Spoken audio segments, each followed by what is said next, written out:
राधे राधे प्रिय दर्शकों, मैं गौरव वशिष्ठ आपके सामने उपस्थित हूँ श्रावण मास के विषय में कुछ चर्चा करते हुए। क्योंकि आज मुझसे प्रश्न किया गया कि मैं श्रावण मास के विषय में क्यों नहीं बताया, तो मैं आपको बताना चाहूँगा श्रावण मास के विषय में कि ये मास एक अद्भुत मास है, जिसमें कि शिव पुराण में भी कहा गया है इस मास के, इस श्रावण मास के महीने के विषय में, कि जो व्यक्ति श्रावण मास में भगवान शिव की आराधना करता है, जो व्यक्ति भगवान शिव को रुद्राभिषेक करता है, भगवान शिव को जल से दुग्ध से स्नान कराता है, उसे कई लोकों में वास का फल प्राप्त होता है, उसके समस्त पाप नष्ट हो जाते हैं और भगवान उसे शिवलोक शिव धाम को प्राप्त कराते हैं।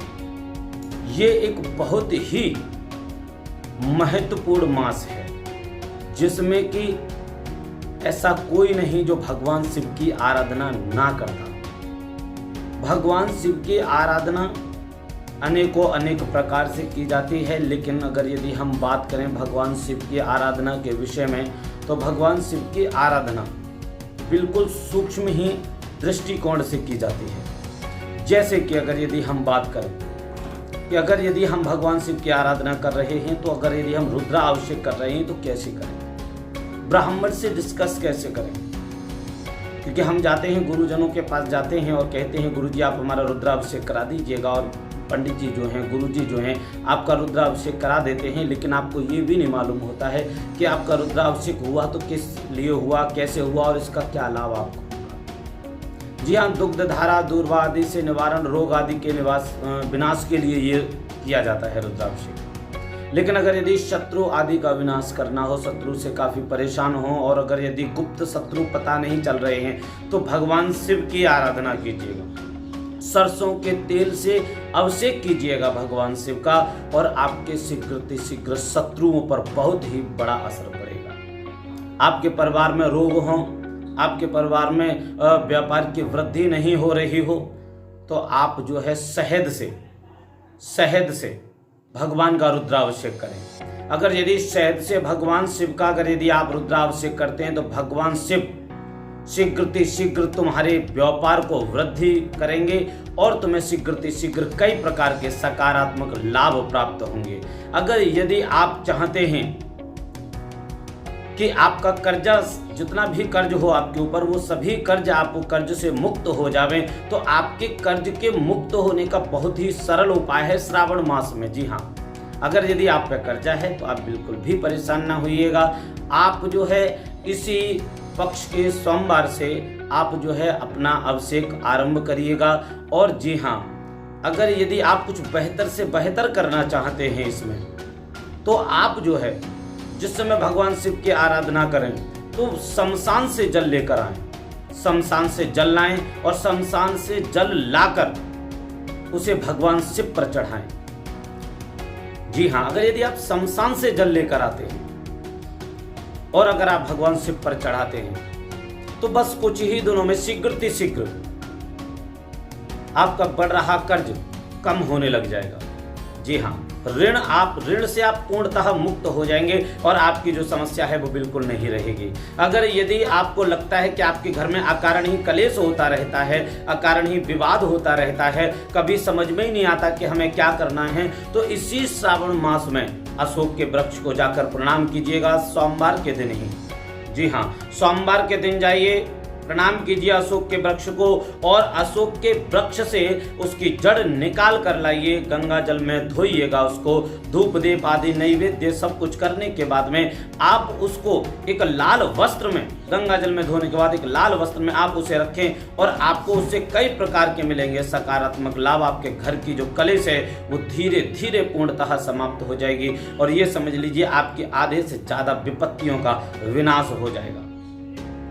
ज्यादातर हमारे जीवन में क्या होता है कि हम कभी समझ नहीं पाते कि हमारे जीवन में चल क्या रहा है। तो जी हाँ, उसके लिए भी अगर आपके जीवन में व्यापार की वृद्धि नहीं हो पा रही है, नौकरी आदि से समस्या चल रही है, तो आप जो है संपूर्ण श्रावण मास जो है भगवान शिव का रुद्राभिषेक कीजिएगा।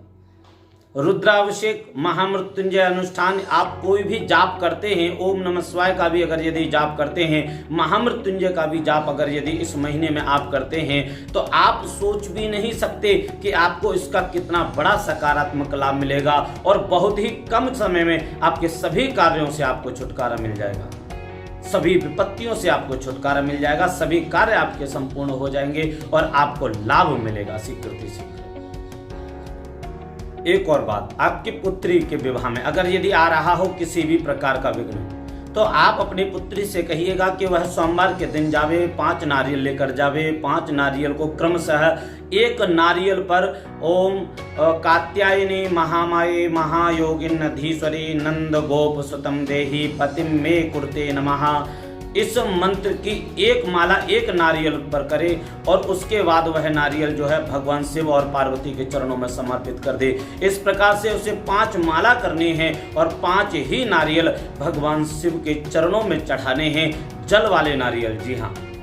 और अगर यदि ठीक 6 महीने के अंदर उसका विवाह ना हो, तब आप हमसे कहना, शीघ्र आपकी पुत्री के विवाह में चल रहे सभी प्रकार के विघ्न इस श्रावण मास के प्रभाव से समाप्त हो जाएंगे। अगर यदि आप करते हैं श्रावण मास में नित्य प्रतिदिन पूजा, तो याद रखें भगवान शिव के लिए चढ़ाने वाले बिल्व पत्र जो है एक दिन पहले तोड़ने हैं आपको, क्योंकि सोमवार के दिन बिल्व पत्र तोड़े नहीं जाते। इसीलिए याद रखना, भगवान शिव पर चढ़ाने के लिए बिल्व पत्र एक दिन पहले ही वृक्ष से लेकर आएं और उन्हें, क्योंकि बिल्व पत्र बासे नहीं होते, पुष्प बासे होते हैं, जी हाँ, एक दिन पहले के पुष्प ही बासे होते हैं, कभी बिल्व पत्र बासे नहीं होते। बिल्व पत्र का तो महत्व है कि आप बिल्व पत्र को 2 से 4 बार 5 बार भी आराम से भगवान शिव से उठाकर पुनः धोकर आप चढ़ा सकते हो। ये बिल्व पत्र की महिमा है। बिल्व पत्र को बासा कभी नहीं माना जाता। बिल्व पत्र को भगवान शिव को किसी भी प्रकार से समर्पित किया जा सकता है, क्योंकि बिल्व पत्र समस्त पापों को नाश करने वाला है, करोड़ों जन्मों के पापों को नाश करने वाला है बिल्व पत्र।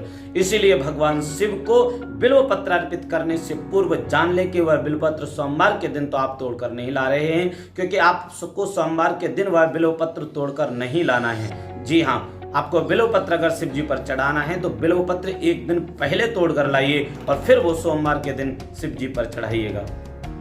यह था आज तक का मेरा विषय। अगर यदि आपका कोई और भी प्रश्न हो और आप श्रावण मास के विषय में और भी अधिक जानना चाहते हैं, तो आप मुझे कमेंट में बता सकते हैं। आपको वीडियो अच्छा लगा हो तो आप लाइक शेयर भी कर सकते हैं, और आपका कोई भी प्रश्न हो तो आप मुझसे शेयर कर सकते हैं। मैं उस पर आपके लिए वीडियो जरूर बनाऊंगा। इसी के साथ मैं अनुमति चाहूँगा। राधे राधे, जय श्री।